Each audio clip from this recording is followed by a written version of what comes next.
D'accord. Alors on a beaucoup parlé déjà de l'ordre établi de l'Ancien Régime, et notamment du fait que donc pour mettre en place des réformes, pour avoir une fiscalité plus juste, par exemple, tout est très long.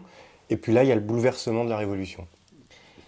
Qu'est-ce qui se passe au moment de la Révolution, Marie-Laure Leguet? Qu'est-ce qui change à ce moment-là? Qu'est-ce qui se passe au niveau de la bourgeoisie, au niveau de la noblesse? Euh, Comment le rapport à l'argent évolue? C'est une question un peu large. Alors, oui, tout à fait. Mais d'abord, ce qu'il faut sans doute dire, c'est qu'il n'y a pas de rupture. Dans l'histoire des mentalités ne peut pas, n'a pas le même rythme que l'histoire, évidemment, factuelle.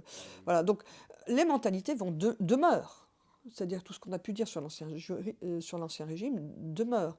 Ce qui change radicalement, c'est que c'est le système juridique, en fait, dont on fait table rase, euh, notamment dans la nuit du 4 août, la suppression de l'ensemble des privilèges, des droits seigneuriaux, des droits féodaux.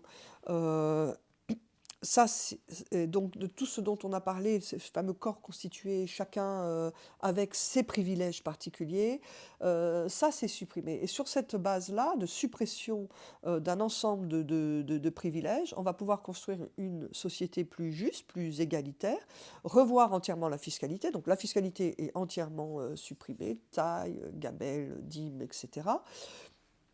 Euh, Ce qui va être aussi donc important, c'est la promotion de la propriété par le biais évidemment des justes naturalistes, c'est-à-dire ces juristes qui défendent les droits naturels de l'homme. Et parmi les droits naturels de l'homme, sur une longue durée de l'histoire des idées, hein, depuis le XVIIe siècle, parmi les droits naturels de l'homme, il y a la propriété.